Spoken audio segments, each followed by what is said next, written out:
Narration माने कथन। तो आज हमारा टॉपिक रहेगा नरेशन। कथन दो प्रकार के होते हैं। कितने प्रकार के होते हैं? दो प्रकार के। एक होता है डायरेक्ट और एक होता है इनडायरेक्ट। किसी भी बात को कथन माने होती है किसी के द्वारा कही गई कोई बात। किसी भी बात को हम दो तरीके से प्रदर्शित कर सकते हैं। एक होता है डायरेक्ट तरीके से, दूसरा होता है इनडायरेक्ट तरीके से। डायरेक्ट को हिंदी में कहते हैं प्रत्यक्ष। क्या कहते हैं? प्रत्यक्ष। और इनडायरेक्ट को कहते हैं अप्रत्यक्ष। क्या कहते हैं? अप्रत्यक्ष। मतलब किसी भी वक्ता की बातों को हम दो प्रकार से व्यक्त कर सकते हैं। एक होता है डायरेक्ट नरेशन, दूसरा होता है इनडायरेक्ट नरेशन। डायरेक्ट नरेशन का हिंदी होता है प्रत्यक्ष कथन। प्रत्यक्ष कथन को कहते किसे हैं, उसकी क्या परिभाषा होती है? प्रत्यक्ष कथन वह होता है जब हम वक्ता की कही गई बातों को ज्यों का त्यों ठीक ठीक उसी के शब्दों में लिख लेते हैं, वह कथन कहलाता है प्रत्यक्ष कथन, जिसे हम अंग्रेजी में डायरेक्ट नरेशन कहते हैं। अब दूसरा आता है indirect narration. Indirect narration, indirect narration की परिभाषा है कि वक्ता के कहे गए शब्दों को हम ज्यों का त्यों न लिखकर जब उसे हम अपने शब्दों में लिखते हैं तो उसे क्या कहते हैं? अप्रत्यक्ष कथन अथवा इनडायरेक्ट नरेशन। अब डायरेक्ट नरेशन और इनडायरेक्ट नरेशन दो नरेशन होते हैं। नरेशन के दो प्रकार मैंने आपको बताए। अब हम आगे पढ़ेंगे डायरेक्ट नरेशन के कितने पार्ट होते हैं, डायरेक्ट नरेशन की क्या परिभाषा होती है, डायरेक्ट नरेशन के क्या विशेषता होती है, क्या पहचान होती है। जैसे कोई व्यक्ति कुछ कहता है तो हम उसकी बातों को इन्वर्टेड कॉमा के अंदर रखते हैं। उसका स्टेटमेंट कहाँ लिखते हैं? इन्वर्टेड कॉमा के अंदर। डायरेक्ट नरेशन की पहचान है कि इसमें पहले तो दो पार्ट होते हैं। पहला पार्ट रिपोर्टिंग वर्ब कहलाता है, दूसरा पार्ट रिपोर्टेड स्पीच कहलाता है। रिपोर्टिंग वर्ब क्या होता है? रिपोर्टिंग वर्ब, रिपोर्टिंग वर्ब को कहते हैं जो बात कहता है उसकी क्रिया, कहने वाले की क्रिया। रिपोर्ट करना, रिपोर्टिंग माने रिपोर्ट करना, रिपोर्ट करना माने जो कहता है वह क्या कह रहा है उसकी क्रिया को रिपोर्टिंग वर्ब कहते हैं। अब जो कुछ भी वह कहता है, जो बात वह कहेगा, उसकी कही गई बात को, उसके कहे गए कथन को हम इन्वर्टेड कॉमा के अंदर रखते हैं। इस पार्ट को कहते हैं रिपोर्टेड स्पीच। क्या कहते हैं? Reported speech. Reported speech, reported speech और रिपोर्टिंग वर्ब डायरेक्ट नरेशन के दो पार्ट होते हैं। रिपोर्टिंग वर्ब कॉमा से अलग होता है, रिपोर्टेड स्पीच इन्वर्टेड कॉमा के अंदर होता है। अब जब हम डायरेक्ट नरेशन से इनडायरेक्ट नरेशन में चेंज करेंगे किसी भी कथन को, किसी भी नरेशन को, तो उसके कुछ जनरल बेसिक रूल्स हैं जो आप लोगों को मैं तीन भागों में, पहले आप लोगों को सेंटेंस पढ़ना है। क्या पढ़ना है? सेंटेंस। सेंटेंस माने वाक्य। डायरेक्ट और इनडायरेक्ट नरेशन पढ़ने के पहले हम लोगों को थोड़ा सा यह जानना है कि वाक्य, सेंटेंस कितने प्रकार के होते हैं। सेंटेंस कितने प्रकार के होते हैं? सेंटेंस की अलग अलग क्लासिफिकेशन है, अलग अलग वर्गीकरण है। एक सेंटेंस का जो प्रकार होता है बेसिकली हम लोग जानते हैं 5 प्रकार के सेंटेंस होते हैं। कितने प्रकार के सेंटेंस होते हैं? 5। पहला होता है असर्टिव सेंटेंस, दूसरा होता है इंटरोगेटिव सेंटेंस, तीसरा होता है ऑब्जेक्टिव सेंटेंस, चौथा होता है इंपरेटिव सेंटेंस और पांचवा होता है एक्सक्लामेटरी सेंटेंस। तो सेंटेंस का यह एक अलग वर्गीकरण होता है। सेंटेंस के एक और वर्गीकरण को आप जानते हैं जिसमें आप लोग पढ़ते हैं सिंपल सेंटेंस, कंबाइंड सेंटेंस और complex sentence. Simple sentence, compound sentence और कॉम्प्लेक्स सेंटेंस, यह सेंटेंस का अलग क्लासिफिकेशन होता है। अब हम जो यहाँ पे आप लोगों को डायरेक्ट नरेशन और इनडायरेक्ट नरेशन में जो सेंटेंस पढ़ने हैं वह यही 5 प्रकार के सेंटेंस पढ़ने हैं। कितने प्रकार के? 5 प्रकार। पांचों प्रकार के सेंटेंस को हम अलग अलग तरीके से, अलग अलग ढंग से, अलग अलग प्रकार से उसके रूल के हिसाब से आगे पढ़ेंगे। तो पहला होता है असर्टिव सेंटेंस। क्या है पहला?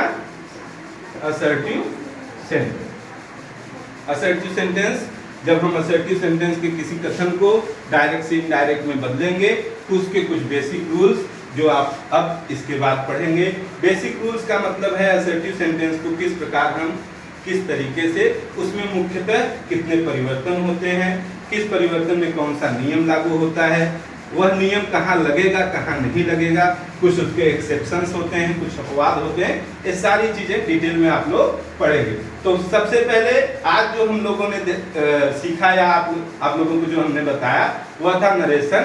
नरेशन माने कथन, कथन अर्थात स्टेटमेंट, और उस कथन को हम दो प्रकार से कह सकते हैं, प्रत्यक्ष कथन और अप्रत्यक्ष कथन। उसकी परिभाषा हमने आपको बताई, प्रत्यक्ष कथन किसे कहते हैं, अप्रत्यक्ष कथन। अप्रत्यक्ष कथन की क्या विशेषता होती है, क्या उसकी पहचान होती है, अंग्रेजी में मैंने बताया वह कॉमा और इन्वर्टेड कॉमा के अंदर लिखा हुआ एक सेंटेंस होता है जो दो भागों में बटा होता है, रिपोर्टिंग वर्ब और रिपोर्टेड स्पीच। तो ये चीजें जानने के बाद अब हम डायरेक्ट और इनडायरेक्ट नरेशन के रूल्स पढ़ेंगे। तो रूल्स पढ़ने के पहले मैंने आपको बताया कि सेंटेंस के प्रकार, उसी के हिसाब से अलग अलग सेंटेंस के प्रकारों के अलग अलग रूल्स हैं। सब में एक ही रूल फॉलो नहीं होता। असर्टिव के कुछ अलग नियम हैं, इंपरेटिव के कुछ अलग हैं, इंट्रोगेटिव के कुछ अलग हैं, ऑप्टेटिव के कुछ अलग हैं और एक्सक्लेमेटरी के कुछ अलग हैं। तो जो पहला सेंटेंस का प्रकार हम लोग पढ़ेंगे वह लेंगे असर्टिव सेंटेंस। क्या लेंगे? Assertive sentence. अब असर्टिव सेंटेंस को हिंदी में क्या कहते हैं? असर्टिव सेंटेंस को कहते हैं विधि सूचक वाक्य। क्या कहते हैं? विधि सूचक वाक्य।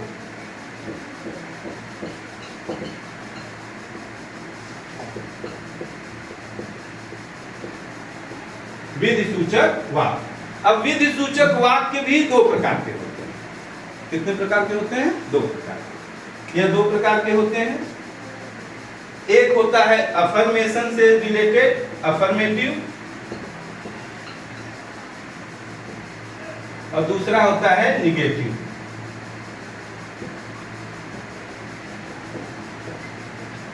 तो एक तो अफर्मेटिव सेंटेंस असर्टिव का पार्ट हो गया, दूसरा असर्टिव का पार्ट हो गया निगेटिव सेंटेंस।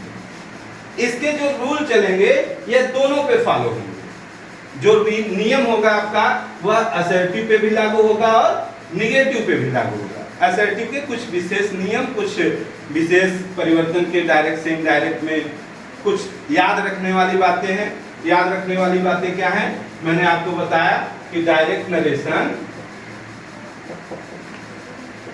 नरेशन के दो पार्ट होते हैं। कितने पार्ट होते हैं?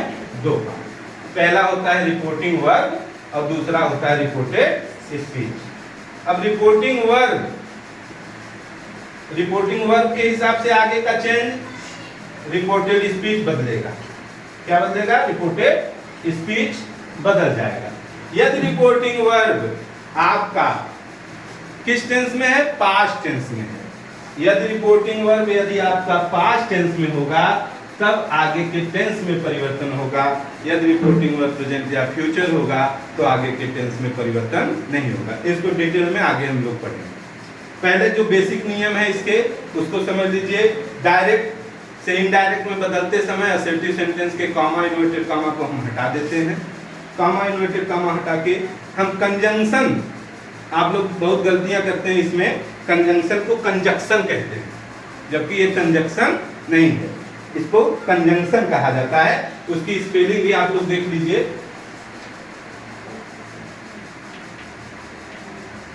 CONJUNCTION। This is conjunction, not conjunction. यह कंजंक्शन है, कंजक्शन नहीं है। जंक्शन शब्द से बना है। जंक्शन आप लोगों ने देखा है कहीं रेलवे स्टेशन वगैरह पे गए होंगे तो एक होता है स्टेशन, एक होता है जंक्शन। जंक्शन उस स्थान को कहते हैं जहां पे दो रेलवे लाइन आपस में आके मिलती है। ऐसे स्टेशनों को हम क्या कहते हैं? जंक्शन कहते हैं। क्या कहते हैं? जंक्शन। और यहाँ पे अंग्रेजी में जो पार्ट्स ऑफ स्पीच कंजंक्शन है इसको भी हम लोग संयोजक कहते हैं। क्या कहते हैं? संयोजक अर्थात जोड़ने वाला। यह दो वाक्यों को जोड़ता है। क्या करता है? जोड़ता है। तो यहाँ पे डायरेक्ट से इनडायरेक्ट में बदलते समय हम असर्टिव सेंटेंस के कॉमा इन्वर्टेड कॉमा को हटा के कंजंक्शन दैट लगा लेते हैं। कौन सा कंजंक्शन लगा देते हैं? कौन सा कंजंक्शन लगाएंगे? दैट। दैट कंजंक्शन के बाद फिर बात आगे बढ़ेगी। उसके पहले रिपोर्टिंग वर्ब में सेड होगा या सेड टू होगा। यदि सेड है तो सेड को सेड ही रहने देंगे, अगर सेड टू है तो सेड टू को टोल्ड में बदल देंगे। ठीक, अभी हम पहले वाले रूल पे डिस्कशन कर रहे हैं, इसको डिटेल में अभी हम लिखवाएंगे आप लोगों को। तो पहले कॉमा इन्वर्टेड कॉमा हटा के दैट कर लेंगे। इसकी एक और पहचान है, रिपोर्टिंग वर्ब में जब डायरेक्ट स्पीच में जब आप रिपोर्टेड स्पीच शुरू करते हैं, इन्वर्टेड कॉमा के अंदर वाला पार्ट मान लीजिए यह इन्वर्टेड कॉमा है, तो इन्वर्टेड कॉमा के पहले जो भी वर्ड होगा, जो भी शब्द होगा, उसका पहला लेटर सदैव कैपिटल होगा, चाहे वो प्रॉपर नाउन हो चाहे नाउन, उसका पहला लेटर हमेशा क्या होगा? कैपिटल होगा। और जब हम इसको इनडायरेक्ट में चेंज करेंगे तो यहाँ पे केवल आई और प्रॉपर नाउन को छोड़कर, आई और केवल प्रॉपर नाउन को छोड़कर अन्य सभी जो भी वर्ड यहाँ पे जिसके भी कैपिटल लेटर में शुरुआत होगी, इसको हम इस्तेमाल कर लेंगे। एक परिवर्तन है। तो जब हम कंजंक्शन दैट लगाएंगे, उसके आगे के वर्ड को देखेंगे, जो इन्वर्टेड कॉमा के अंदर का पहला शब्द है, उसका अगर पहला लेटर कैपिटल है, अगर वो आई नहीं है, प्रॉपर नाउन नहीं है, तो उसके पहले लेटर को हम क्या कर देंगे? स्मॉल कर देंगे। अगर आई है और प्रॉपर नाउन है तो उसको इस्तेमाल नहीं करेंगे, उसको ज्यों का त्यों लिखेंगे। एक परिवर्तन यह हो गया। दैट लगा लिया आपने। और यदि रिपोर्टिंग वर्ब, आपको ध्यान देना है, रिपोर्टिंग वर्ब यदि पास्ट टेंस में है तो इसमें तीन परिवर्तन के नियम हैं। कितने नियम हैं? 3 नियम हैं। एक होता है टेंस का परिवर्तन, एक होता है the change of tense, the change of tenses, the change of tenses, और दूसरा परिवर्तन होता है the change of pronoun, change of pronoun माने प्रोनाउन का परिवर्तन, और तीसरा परिवर्तन है नियरनेस इनटू डिस्टेंस का परिवर्तन, नियरनेस इनटू डिस्टेंस का, नजदीकी वाले शब्दों को दूरी वाले शब्दों में बदलने की। तो ये 3 मुख्य रूप से परिवर्तन आपको, यदि आपका रिपोर्टिंग वर्ब पास्ट टेंस में है, तो आपको ये 3 परिवर्तन ध्यान देने हैं। The change of tenses, the change of pronouns and nearness into distance का परिवर्तन, the change of nearness into distances. तो ये तीनों परिवर्तन में पहला परिवर्तन आपको चेंज ऑफ टेंसेस, इसको जानने के लिए थोड़ी सी जानकारी आपको टेंस की चाहिए। टेंस की पहचान आप लोगों को आती होगी, लेकिन आप लोग जो पहचान याद किए हुए हैं वह अक्सर मैं देखता हूँ सभी बच्चे हिंदी में याद किए हैं कि रहा है, रही है, रहे हैं, ता है, ती है, ते हैं, चुका है, चुकी, ऐसे।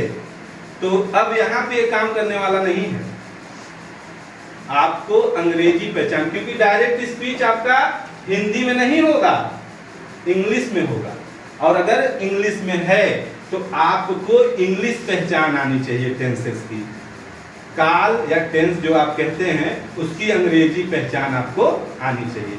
अब आपको अंग्रेजी पहचान सीखने के लिए आपको टेंस के पहले जो आपने रूल रेगुलेशन जो भी पढ़े हैं, क्या पढ़ा है, आप लोग उसको ध्यान दीजिएगा।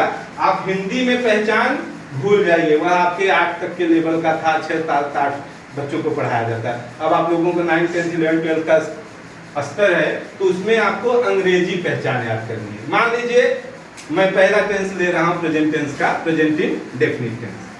प्रेजेंट इंडेफिनिट टेंस की क्या पहचान हो सकती है?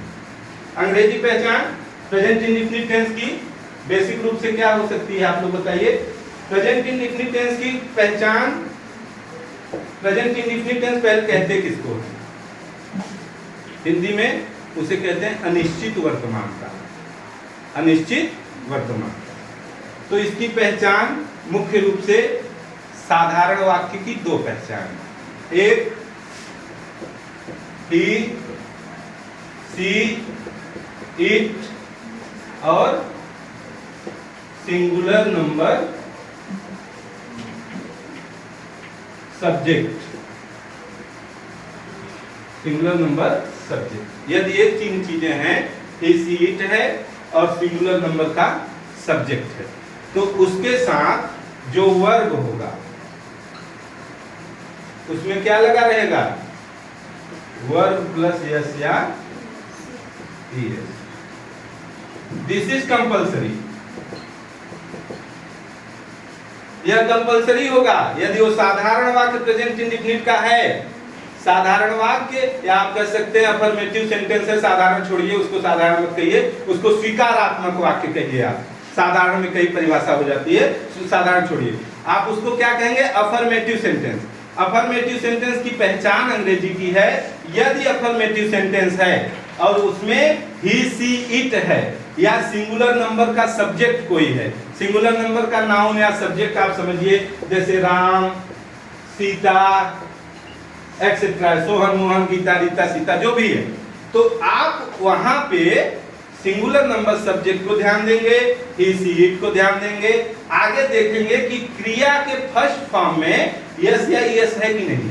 अगर क्रिया के फर्स्ट फॉर्म में यस या ईएस है तो समझ लीजिए वो कौन सा टेंस है?